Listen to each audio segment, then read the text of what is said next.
Bom, são exatamente 19h30, então vou dar início, então, à nossa aula, à nossa live nesse momento. Primeiramente, quero me apresentar, para quem não me conhece, eu sou Ângela Bocara, sou enfermeira estomaterapeuta, e hoje estou na presidência da Associação Brasileira de Estomaterapia, Estomias, Feridas e Incontinência, a nossa SOBEST, e estou aqui, então, hoje para fazer a moderação dessa aula, conversar um pouquinho a respeito dessa temática tão importante, que é o ensino do cateterismo intermitente limpo para os lesados medulares, com a professora Helena, que já eu vou apresentar.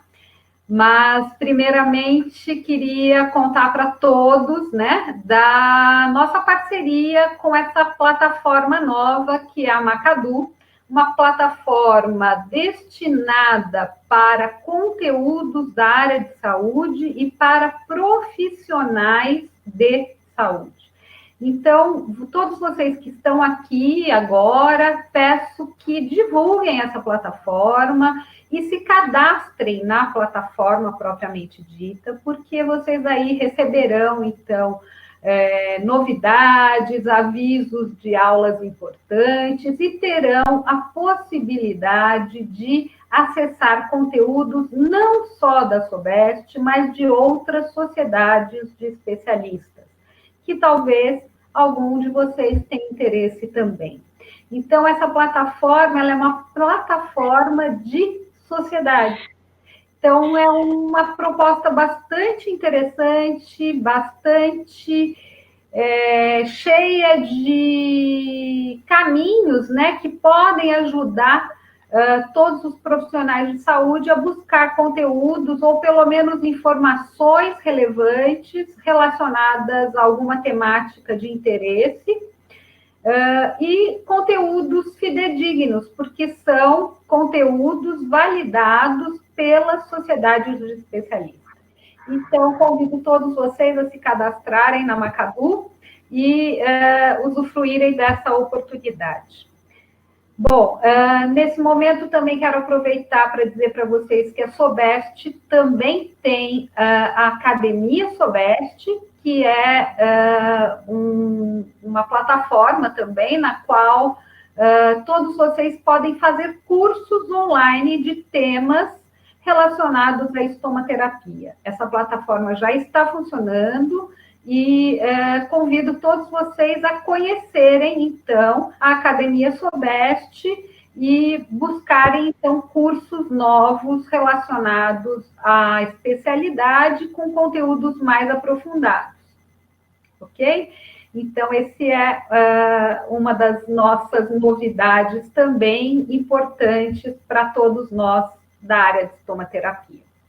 E agora, então, eu vou chamar a nossa convidada, a enfermeira, estomaterapeuta, Helena Pantarotto, que é responsável, então, foi responsável pelo programa de estomias em Jundiaí, né, no período de 2001 até 2017, então, com uma larga experiência atendendo esse público, e enfermeira do Núcleo de Assistência a Pessoas com Deficiência. E continua aí compartilhando o seu saber, principalmente nos cursos de especialização, ministrando aulas teóricas e acompanhando estágios para os alunos que estão em formação. Então, Helena, muito obrigada por aceitar o convite.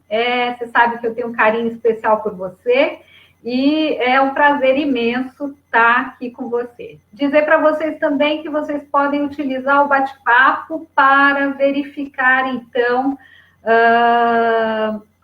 para mandar mensagens ou tirar dúvidas, que nós vamos, ao final da aula da Helena, então, tentar sanar algumas das principais dúvidas.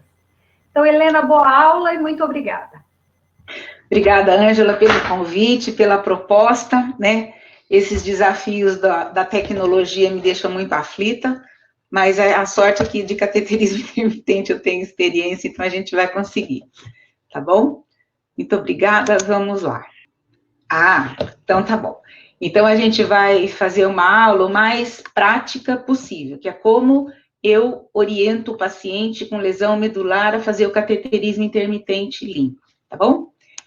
Então, eu declaro que eu não tenho conflito de interesse, porque quando a gente fala em catéteres, a gente tem muitos fornecedores de catéteres, todos são ótimos, cada um tem a sua vantagem, mas eu não tenho conflito de interesse nenhum. Então, antes da gente começar, eu queria que todo mundo pensasse, né, em voz alta isso. Antes da gente falar qualquer coisa para um paciente, a gente tem que se pôr no lugar de quem vai ouvir, né? Então, para nós, enfermeiros, o cateterismo intermitente é uma coisa super simples. Nossa, não é nem estéreo, não tem nem perigo de você contaminar. Então, é uma coisa muito simples. Mas e quem está ouvindo? O que significa isso, né? Às vezes a gente está no meio da explicação, o paciente fala assim, mas até quando eu vou fazer isso? Aí dá aquela dor no coração, a gente fala assim, para o resto da vida, né? E quando é um bebê, né, uma mielomeningocele, a mãe fala, mas quando ele crescer, quando tirar a fralda, daí vai dar certo? Não, provavelmente não. Então, a gente tem que ter a delicadeza de entender o que a gente está falando vai significar para quem está ouvindo, tá bom? Então, quando a gente vai receber um paciente com lesão medular, pela primeira vez, principalmente, a gente precisa ter tempo. Fazer um atendimento para falar de catéter ou para falar de intestino, qualquer tipo de orientação, sem tempo, é melhor não fazer. Então, no acolhimento, quando a gente vai pegar esse paciente, a gente precisa saber, antes de falar o que nós queremos falar, nós temos que ouvir, para saber para quem nós vamos falar. Então, quem é essa pessoa? Onde ele mora? Com quem ele mora? Porque nós estamos pensando numa bexiga, mas essa bexiga mora numa pessoa que mora numa casa e que tem uma família. Então, onde ele mora, com quem ele mora, como está sendo o dia a dia dele, quais as maiores dificuldades que ele está tendo, né? O que mais está incomodando. Muitas vezes, nesse momento, o paciente começa a chorar, né? Ou o acompanhante começa a chorar. Então, a gente precisa, esse paciente está numa cadeira de roda. Então, é uma estratégia boa a gente ficar sempre sentado no mesmo nível do paciente. A gente nunca vai dar uma orientação em pé e o paciente sentado, porque daí tem a cara de ordem, e a gente quer uma parceria. De preferência, principalmente quando é criança, né, eu não fico nem atrás da mesa, eu fico do lado. Então, a gente está do lado, a gente é parceiro. Então, sem barreira, o menor distanciamento possível, em termos de Covid, é esquisito falar isso, né? A gente não pode esquecer a importância do toque. Quem trabalha com pessoas com lesão medular, trabalha com cadeirante, já acostumou, já aprendeu a cumprimentar. Mas muitas pessoas têm dificuldade. Então, você tem que dar um aperto de mão, você tem um toque, ele tem uma importância muito grande. Então, primeiro ele significa acolhimento, depois ele significa que você está passando coragem para o paciente, você está passando um carinho para o paciente. Então, dependendo do lugar que você vai tocar, você põe uma mão no ombro, você põe a mão em cima da mão, você tocar o paciente te dá uma proximidade. E a gente não pode esquecer que o que a gente está querendo nesse acolhimento? Que o paciente goste da gente. Quando ele gosta do enfermeiro, ele confia. Quando ele confia, ele torce para dar certo. Então, se a gente não se incomodar com o que o paciente está sentindo, não vai dar certo, né? Porque o que a gente vai propor é muito difícil, parece simples, mas não é. E que profissão ele tem, né? Às vezes é um pedreiro, muitas vezes a gente teve uma fase que muita gente cai do telhado, porque com essa fase de falta de emprego, quem nunca foi pedreiro vira pedreiro, antenista, e eles começam a fazer essas coisas na altura, e eles não têm prática, eles não têm habilidade suficiente, a gente teve muito acidente, né? E o grau de autonomia que o paciente está. Quando o paciente ainda não consegue nem sentar na cama sozinho, você vai falar de cateterismo intermitente? Não é hora, tá? Então, esse acolhimento, a gente vai começar a anotar as coisas que são importantes para a gente ir resgatando lá na frente, o paciente saber que quando você está falando, ele sente que você sabe como é a vida dele. Entendeu? Eu já caí uma vez numa esparrela de falar para o paciente que ele, no shopping, ele falou assim, eu moro numa favela, minha filha, eu ando no morro, eu não ando no shopping. Então, você tem que ajustar o que você está falando para a realidade dele, tá? Então, qual é a proposta dessa primeira consulta? Então, é uma aproximação e as orientações gerais que a gente pode dar para esse paciente. E, se der, a gente vai falar de cateterismo intermitente. Então, a gente começa perguntando da pele, se tem lesão de pele, como é que tá, orienta a questão do posicionamento, da mudança de decúbito toda hora, se der para já falar do pushing, né, se o paciente já tiver força para fazer o pushing, como que ele está se alimentando, às vezes ele está totalmente inapetente, às vezes ele não está comendo porque o intestino não está funcionando. Então, a gente precisa ir, nós nesse momento não vamos conseguir fazer todas essas orientações. Nesse momento, a gente vai só levantar essas questões e falar para ele, não, isso aí nós vamos marcar uma hora só para falar do seu intestino, não, isso aí nós vamos fazer, eu vou te passar uma relação dos alimentos que podem melhorar para você. Então, a gente vai elencando as necessidades e pondo por prioridades, né? A adequação da casa, então nós vamos saber se ele consegue passar da cama para a cadeira. É muito frequente, nesse começo, as pessoas quererem uma cama hospitalar.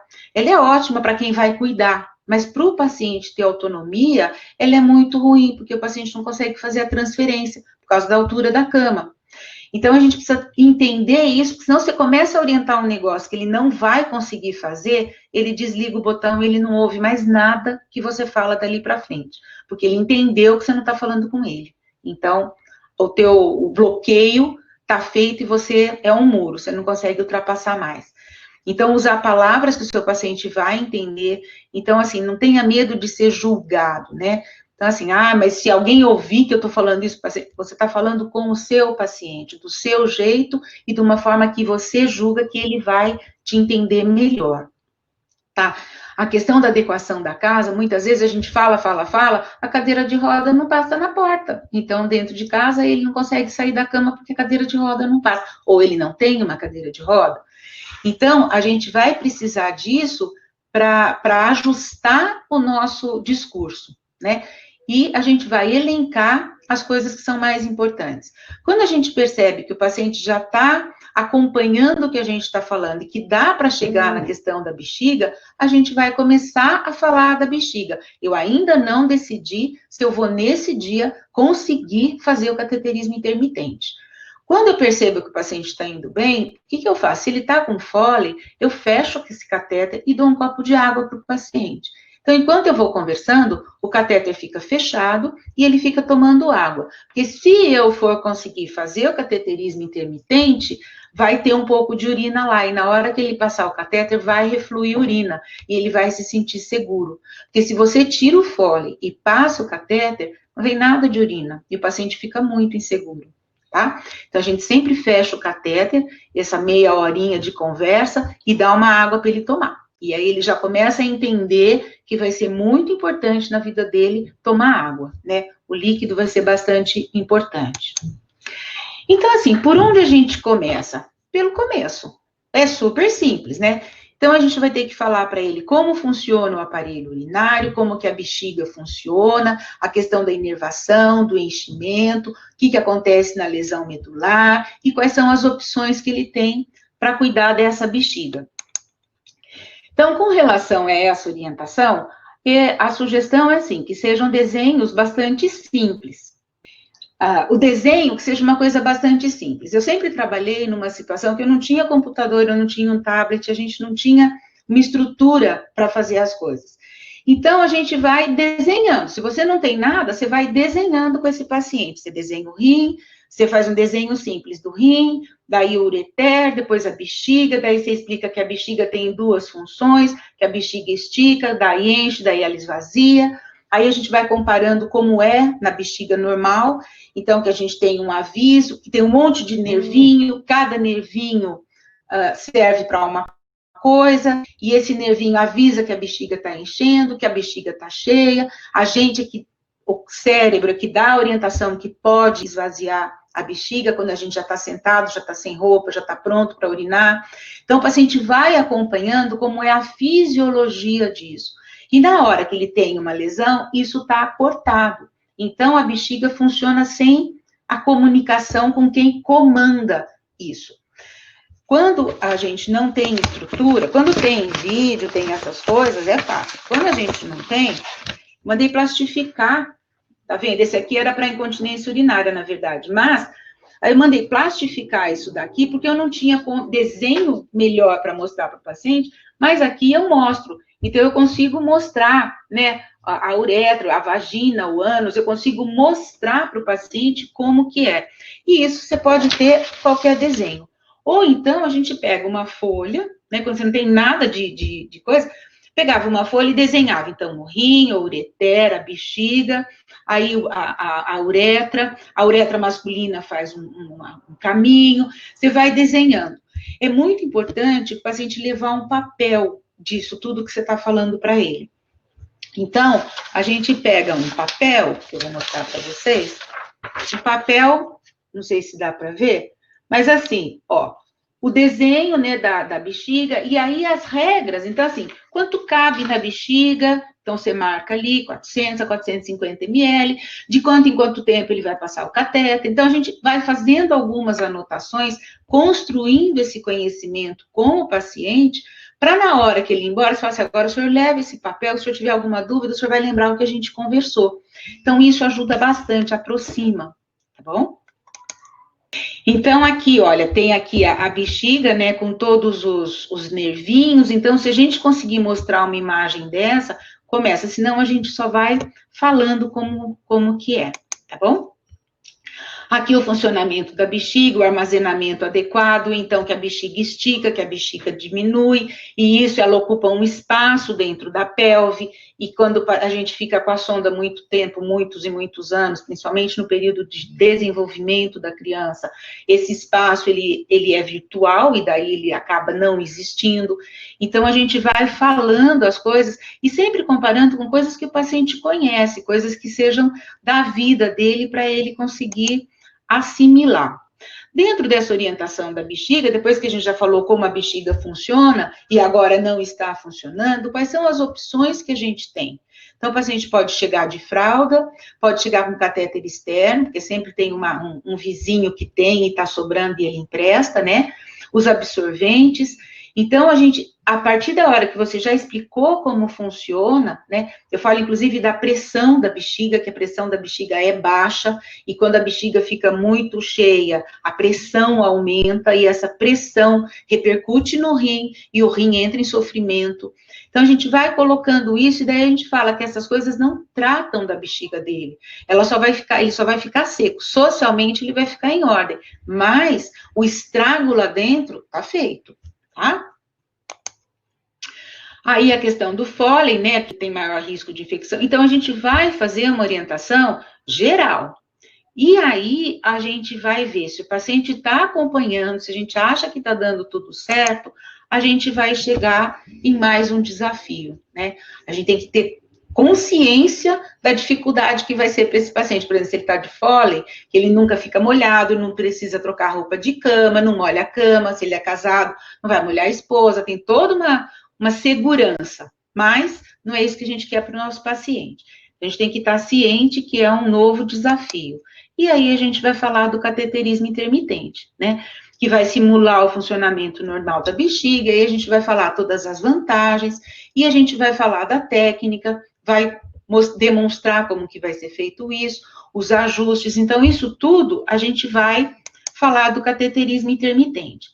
Então, na questão da orientação, então, o que é, o material que vai ser necessário, né, a higienização das mãos e dos genitais. A gente vai falar tudo isso para o paciente da melhor maneira possível e demonstrando tudo isso. Com relação ao material, né, necessário para a higiene das mãos, hoje, com esse negócio do Covid, todo mundo aprendeu a lavar a mão, mas a gente sempre fala, deixa eu ver se eu consigo mudar de novo. Então, a gente sempre fala, lavar a mão tem dentro, a mão tem fora, a mão tem vão do dedo e a mão tem unha. A gente vai fazer isso com o paciente. Pega uma bacia, pega água, pega sabonete, o paciente lava a mão com você. Você lava, o paciente lava. Se ele não conseguir na bacia, se ele conseguir na pia, enfim, o paciente vai lavar a mão. A gente já vai deixar a mão dele lavada do jeito que a gente quer que ele lave. Hoje aqui a gente vai falar dos catéteres que não são lubrificados, do catéter comum. Porque os pré-lubrificados, a gente tem vários no mercado, eles são excelentes, e cada um tem um macete no treinamento. Como a maioria da nossa população usa o lubrificante, que normalmente é a xilocaína, e o catéter de PVC comum, né, que é o catéterzinho, a gente vai só falar algumas coisas como a gente orienta no catéter comum. Os catéteres pré-lubrificados, que são maravilhosos, cada um tem o seu macete na hora da técnica de usar. Então, quando eu vou falar com o paciente nesse momento, eu sempre pego um catéter desse e dou um para o paciente e fico com um na mão. Então, você está falando e ele está mexendo nesse catéter, está ficando íntimo deste catéter, né? E aí ele já vê que ele é fininho, a gente fala que ele tem que ser fininho para não machucar a uretra. Então, a gente vai caminhando com o paciente a questão do catéter e ele vai manipulando esse catéter. Com relação à técnica, então eu primeiro falo para o paciente que a uretra é um tubinho, né? Manda o paciente fechar uma mão e com a outra mão ele vai passar o catéter na mão dele, como se fosse na uretra. O pênis, ele não vai ter sensibilidade, mas na mão que vai passar o catéter, ele tem sensibilidade. Então, ele vai perceber que é meio justinho, que a coisa vai passando, a gente fala para dar passinho pequeno, ó, pega pertinho e vai. Então, a primeira coisa que o paciente faz, ele põe aqui na mão, ele pega aqui e faz assim, eu adoro. Ele falou, olha o que está acontecendo, ele está batendo na parede, você tem um tubinho e você enfia assim, na hora que ele faz esse movimento, é porque ele bateu na parede. E a uretra não pode ficar levando cabeçada do seu catéter. Então, é passinho pequeno, pequenininho, pequenininho, tá? Então, o paciente vai passando na mão. A gente passa. Quando chega aqui, você fala, então, aí quando chegar na bexiga, isso aqui, olha, tem dois, esse catéter tem 2 orifícios. Então, quando ele chega na bexiga, a gente dá mais um passinho para isso aqui ficar bem no meio da urina, do laguinho de xixi. Então, o paciente vai entender, aí a gente tem que esgotar essa bexiga. Então, a urina vai sair por aqui. Quando parar, provavelmente, deixa eu ver se tá, provavelmente a urina chegou aqui. Então, a gente vai puxar um pouquinho, pode fazer uma tossidinha para aumentar um pouquinho a pressão intraabdominal, e sai mais um pouquinho. Aí você puxa mais um pouquinho e sai mais um pouquinho. Então, a gente vai puxando, vai fazendo isso. Faço tudo isso na mão. O paciente vai fazendo isso comigo, na mão dele, entendeu? Aí, ele está apto a passar o catéter no pênis ou a mulher, né, na uretra. A questão do posicionamento, né, do homem é mais fácil, porque a uretra fica mais exposta. Para a mulher, a gente tem que localizar a uretra. Então, é outro departamento. Porque parece incrível, mas tem um monte de gente que tem uma uretra ectópica. Então, às vezes, ela não está logo acima da vagina. Ela está na beiradinha da vagina, ela está dentro da vagina. Então, a gente tem que localizar. Essa localização e mesmo esse posicionamento para a mulher, nem sempre é fácil. As mulheres que são mais flácidas, é mais fácil. Com o tempo, elas podem colocar a perna no espaldar da cadeira, no braço da cadeira, e escorregam na cadeira, e elas conseguem um acesso. Mas se é uma pessoa mais obesa, mais idosa, tem que deitar na cama. Então, assim, a gente tem que entender a logística da casa para essa pessoa ir para a cama, para colocar um espelho, para conseguir.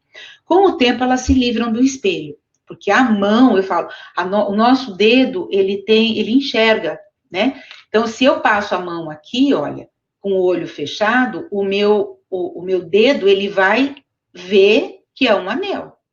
Falei, a mesma coisa lá embaixo. Então, a sua mão, a partir da hora que você visualiza, tem o tato, e você percebe, a partir dali, quando sua mão tocar esses lugares, seu dedo vai enxergar aonde tem que passar o catéter. Então, a gente vai fazendo uma construção e nem sempre é fácil. Para a mulher é mais complicado. Muitas vezes elas são muito espásticas, só de encostar na perna elas têm uma contratura. Então, a gente vai ver. Tem algumas coisas que ajudam a afastar a perna, que facilita. Então, o homem, né, que a gente vai falar primeiro. Então, a primeira coisa, imagina que é o pênis, né? Então, quando ele vai segurar o pênis, mesmo para fazer a higiene, né, do pênis, então ele não vai pegar assim, olha.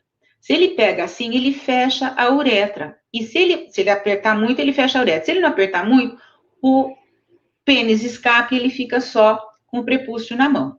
Então, ele vai segurar, dando a volta no pênis, então ele vai tracionar o prepúcio, segurar, e com quantos dedos ele conseguir, para ele diluir a força, a pressão, ao longo do corpo do pênis, sem fazer força num ponto só, para não fechar a uretra, tá? Então, ele vai tracionar o prepúcio e segurar aqui. Quando ele segura aqui, ele segura firme, tá? Com a outra mão, ele vai limpar a glande com água, com sabonete, com lenço umedecido. Se for água de sabonete que a gente faz, né, mas é um sabonete mais diluído, porque também essa pele da glande, ela é muito delicada. Então, se ficar raspando, né, a gaze, a gente usa a gaze no serviço porque é o que a gente tem disponível. Mas se você imaginar 3, 4, 5, 6 vezes por dia, você ficar raspando, né, no genital ou na glande, a gaze vai esfolando. E quando você tem ruptura da pele, você tem uma área aberta, exposta e piora, né? Aumenta a chance de infecção. Então, a gente não orienta. Pode ser lenço umedecido, pode ser um paninho velho, aquelas fraldinhas de pano são excelentes, porque elas são bem macias. A gente vai dando essas opções, uma toalha velhinha, uma toalha mais usada, mais surradinha, que é mais molinha. Então, o paciente vai tracionar o prepúcio aqui, vai fazer a higiene da glande, né, com água, com sabonete, pode enxaguar um pouquinho, vai pegar o catéter, vai lubrificar esse catéter e vai introduzindo passinho por passinho. A gente vai fazendo isso junto com o paciente.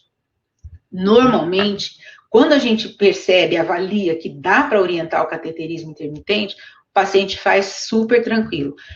Eles ficam meio aflitos, né, achando que não vão dar conta, que não vai ser possível, porque eles ficam com medo. Então, a localização da uretra, como eu falei, então a gente tem esse tipo de armação para segurar a perna, no caso da mulher que tem a contratura, tem os espelhinhos, agora com esses espelhos que tem aumento, né, também fica muito bom.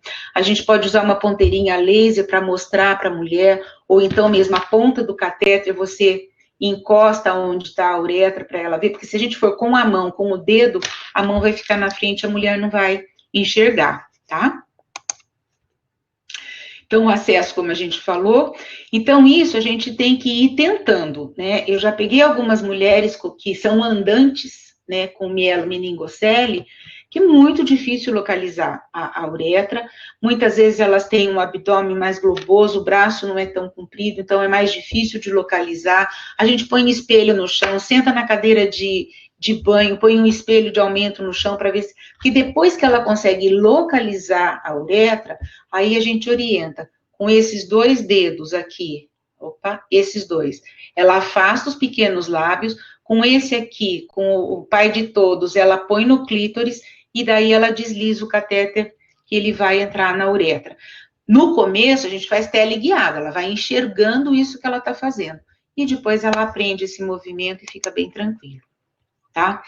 Então, os pontos importantes, né, tracionar o pênis envolvendo com a mão, introduzir o catéter lentamente, quando refluir urina, colocar mais 2 centímetros do catéter, esperar drenar, e depois retirar lentamente para sair todo o resíduo. Tá certo? Agora, o que é importante para esse paciente, né? O que a gente precisa cuidar? Sempre que o paciente evacuar, ele tem que tomar banho, né? Porque junto com as fezes vem uma quantidade enorme de bactéria e isso vai aumentar a chance de ter infecção urinária, né? A questão da hidratação é muito importante, falar a cor que a urina tem que ser. Então, essas coisas a gente vai ter que dar alguma coisa para o paciente levar escrito.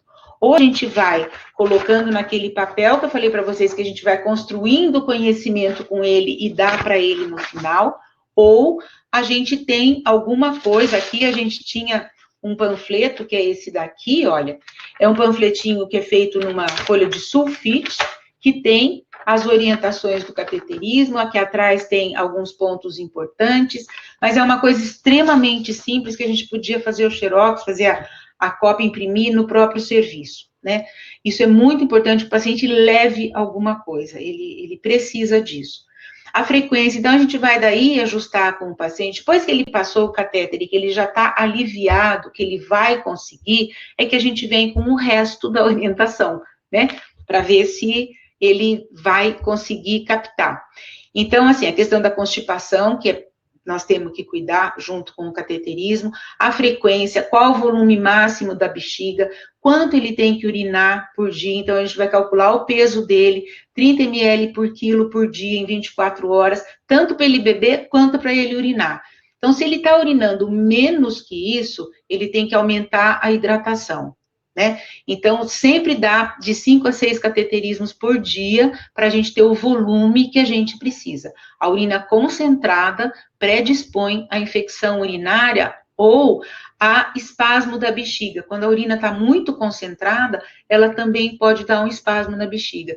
E aí o paciente, você tem um pouco de urina lá dentro, tem uma contração, ele vai ter uma perda urinária.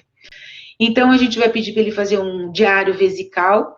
Claro que um diário completo é o mais interessante, mas os pacientes têm bastante dificuldade para fazer o diário, então a gente vai simplificando de acordo com a necessidade do paciente, mas se a gente conseguir saber quanto ele urinou cada vez que ele passou o catéter, a gente já está no lucro, porque daí a gente consegue fazer os diagnósticos dos problemas. Então, que horas vazou, o que ele estava fazendo? Foi numa transferência, foi numa tosse?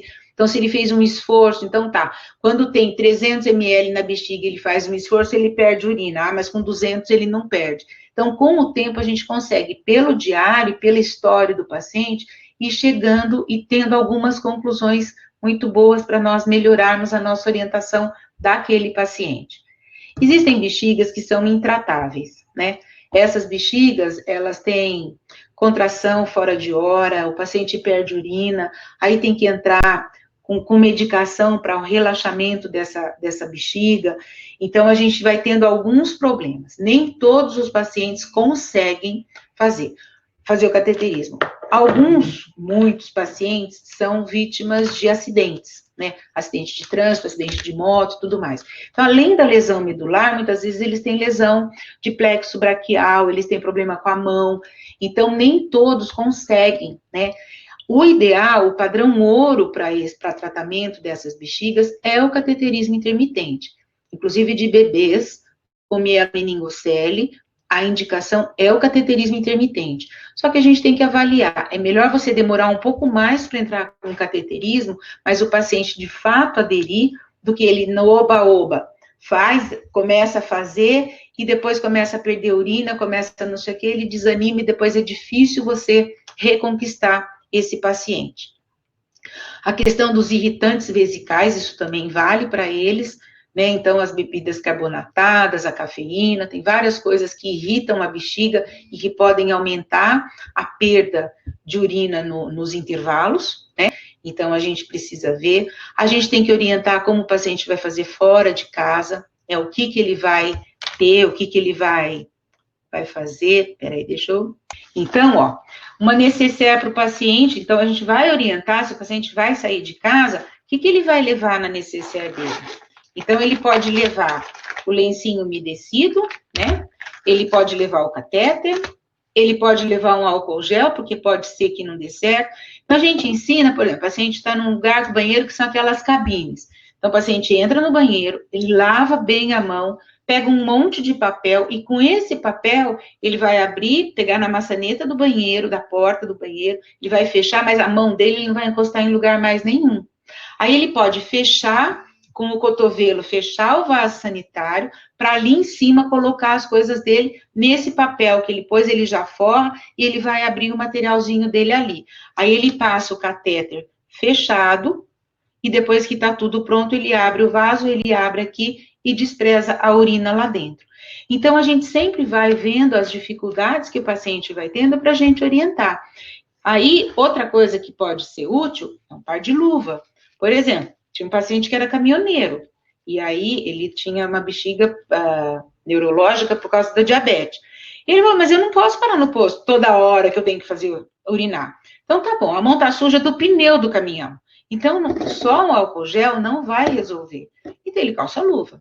entendeu? Aí a gente vai adaptando às necessidades, né? O ideal é água, sabonete, com água corrente, depois que lavou a mão, já não pega mais em nada, abre a roupa antes, então a gente faz esse passo a passo.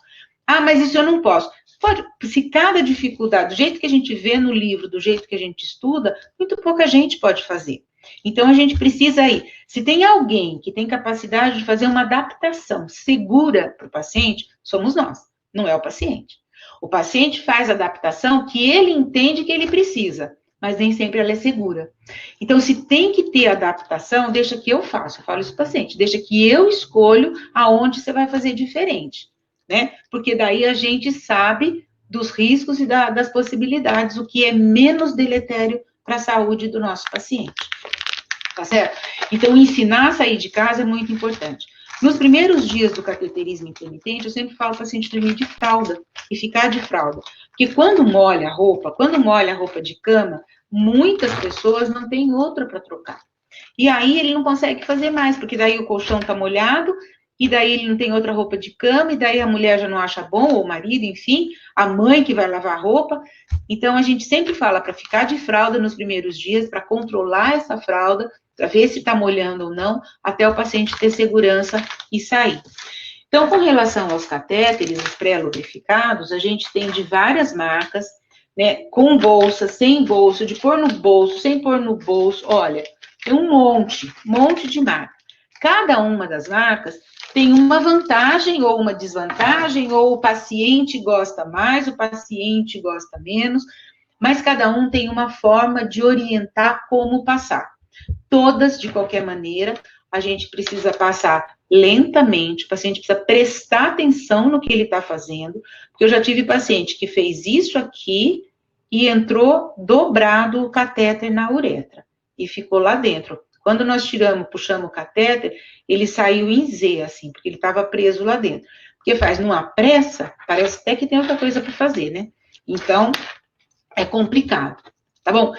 Então, assim, eu não sei se vocês têm dúvida, aí foi uma aula, né? Mas, assim, muito de como eu faço, tá?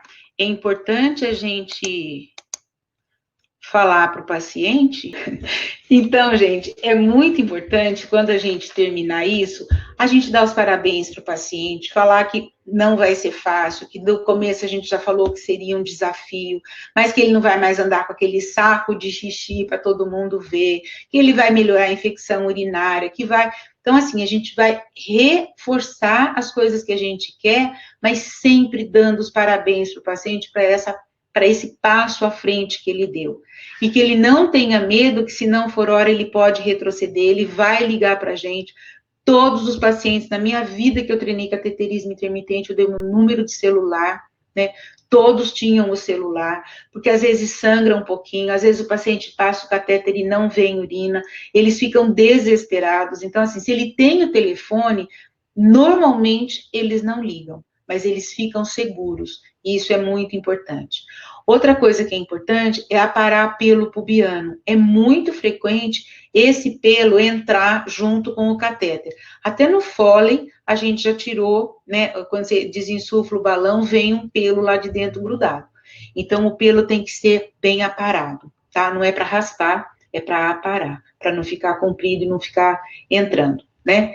E agendar um retorno. Pedir para o paciente ligar no dia seguinte, né? O paciente... Normalmente a gente pede para ligar todos os dias para passar o diário vesical, mas ele já tem um retorno dali a uns 10 dias para vir pessoalmente a gente conversar com ele. Tá bom? Eu não sei se foi claro, se foi isso que todo mundo esperava, né? Mas então, assim, é um desafio para nós dois, né? Para mim e para o paciente, né? Então, a gente tem que vencer os desafios junto com o nosso paciente, né? É uma cesta, o paciente joga e ele tem que acertar a cesta, né? Porque vai ser assim o resto da vida, tá bom? Muito obrigada, era isso que eu tinha. Agora, eu não sei se vocês têm alguma pergunta. Ângela? Oi, Helena. Tá ouvindo? Tô. Você estava escondidinha? Eu estava escondidinha, só prestando atenção aí no que você estava falando. Então, tá. Bom, primeiro, mais uma vez, obrigada. Você sempre muito clara, muito objetiva naquilo que você está falando. Acho que todo mundo que está assistindo e que vai assistir essa aula terá a oportunidade de rever, olhar novamente, né, e ver, observar alguns pontos que talvez tenha passado desapercebido. Então, essa é a grande vantagem, né, da gente estar na plataforma e ficar disponível aí, né, para que as pessoas possam estar vendo. Mas nós temos algumas perguntas, sim, e eu queria estar passando para você. A primeira pergunta diz respeito a se a orientação ela pode preceder a alta hospitalar e se o paciente pode ser treinado já para o autocateterismo no hospital, né? Nesse processo. A gente, quando começamos nisso, era um orgulho, né, do serviço, a gente ir no hospital e fazer esse treinamento antes e tudo. Até a gente ir na casa do paciente 2 dias depois da alta do hospital. É um desespero.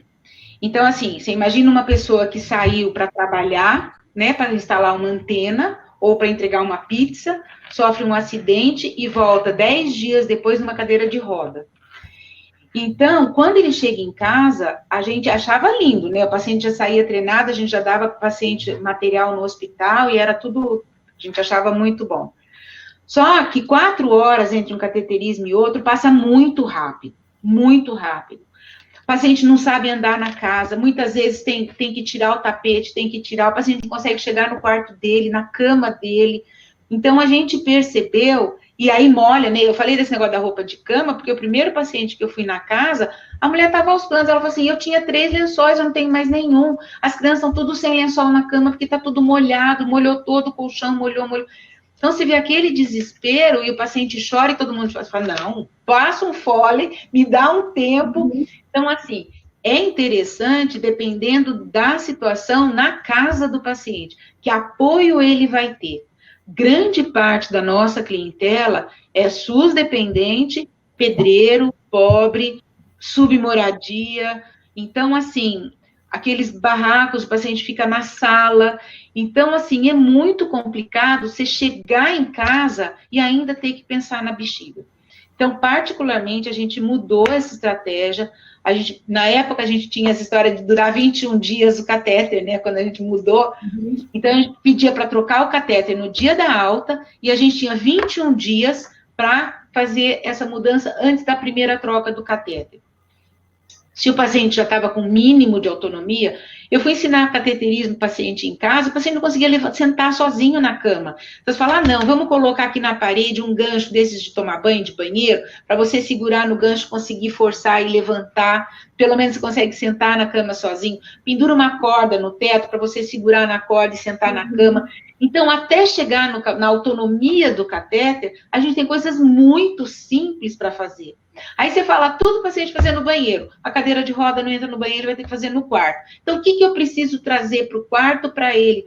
Então, ensinar no hospital, primeiro que a família ainda não caiu a ficha de como é ter uma pessoa com lesão medular em casa, né? Porque no hospital suja, você recolhe, o colchão é impermeável, né? Coloca outra roupa de cama, alguém lava, alguém passa, alguém troca. Em casa, não. Aí eu troco, eu lavo, eu ponho para secar, eu recolho para o varal, e eu não tenho mais do que 2. Então, particularmente, a gente mudou isso e com muito orgulho. Muitas vezes a gente quer fazer as coisas, Ângela, assim, para uso externo, né? Então, a gente achava um cartão de visita, todo mundo achava que o nosso serviço era um must, porque a gente conseguia fazer isso. Mas quem pagava essa conta era o paciente, e isso não é justo. Então, às vezes, a gente se priva de fazer o que gostaria, o que acha que seria adequado, com medo do julgamento dos nossos pares, né? O que vão falar de mim que eu ainda não fiz? Deixa que falem, faz o que você está fazendo, estuda para fazer certo, mas não se prive das coisas pelo julgamento dos outros, não funciona, né? E acho que uma coisa extremamente importante que você falou é que no hospital a gente não tem a ideia de qual é o contexto que esse indivíduo vive, né? Então, eu acho que a questão é essa, né? E é muito diferente da gente ensinar, por exemplo, uma troca de bolsa de colostomia, né? Sim. Que talvez tenha sido essa questão, né, na perspectiva de se pensar na introdução de um treinamento já no hospital e tudo mais, mas a gente precisa considerar toda essa abrangência aí que é muito mais complexa, né? Minha família tem.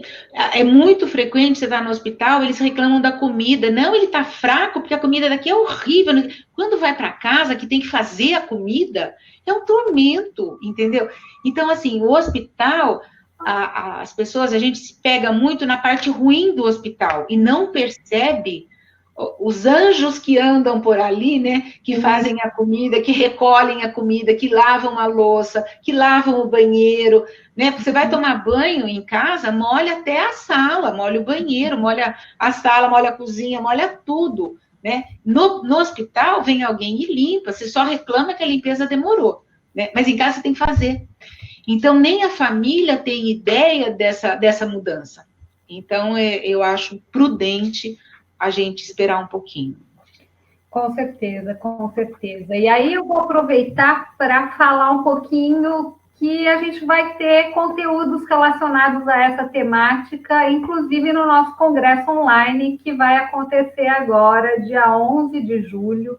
Né? Então, para quem não sabe, né, aproveitem essa oportunidade. Infelizmente, com a questão da pandemia, nós tivemos que suspender o nosso congresso presencial, mas não podíamos deixar de contemplar, né, esse momento tão importante e com tantas mudanças, né, nessa questão toda da interação, da educação digital e tudo mais.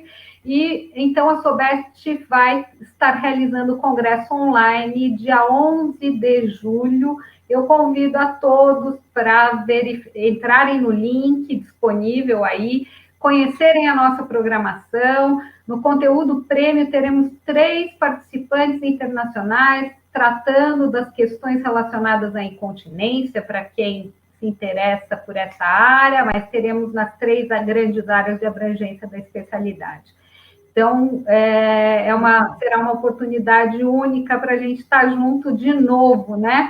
E falar não só dos conteúdos relacionados à área, mas de toda essa transformação digital na saúde, né? Então, são vários aspectos bastante importantes, eu convido todos vocês também. Dando seguimento às perguntas, tem uma questão aqui relacionada aos cuidadores, que é também um tema bastante importante, né? E a colega pergunta qual que é a sua experiência em orientar cuidadores com cateterismo? Então, ao longo dos anos, o que a gente percebe é assim, quando é criança, que é a mãe, a gente não deve treinar só a mãe, a gente deve treinar mais pessoas. A avó, a sogra é importantíssima, porque os palpites da sogra são sempre ácidos com relação à mãe da criança e a gente, né? Então, assim, treinar mais de uma pessoa, porque se você só treina a mãe, nunca mais ninguém compartilha o cuidado daquela criança. A mãe já é sobrecarregada, mas só ela sabe fazer. Então, a gente não pode permitir isso de forma nenhuma, né? Agora, também, acho que é com a questão da tetraplegia também, né? Então, a tetraplegia, a gente já treinou alguns pacientes tetra que conseguiram ter autonomia, né, para o cateterismo. Aí a gente tem que ir testando o catéter. Então, um dos pacientes consegue com um catéter X pré-lubrificado, o outro consegue só com esse daqui. Não testamos os mais recentes, eu não estava mais na ativa, então no NAPID eu não consegui testar. Mas a gente tem que tentar.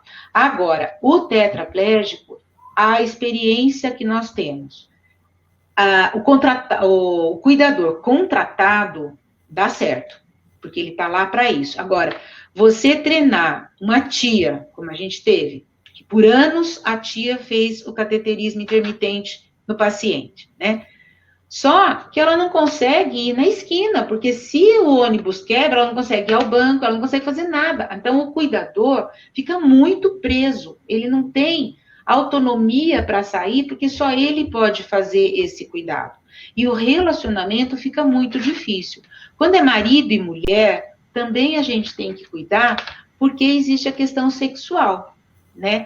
Então, esse cuidado de troca, de manipular pênis, de manipular genital e tudo mais, é um cuidado de mãe com filho, e não de marido e mulher. Então, na literatura internacional e tudo, eles sempre falam que se tiver um cuidador contratado que faça esse cuidado, para o relacionamento marido e mulher, isso é muito, muito melhor.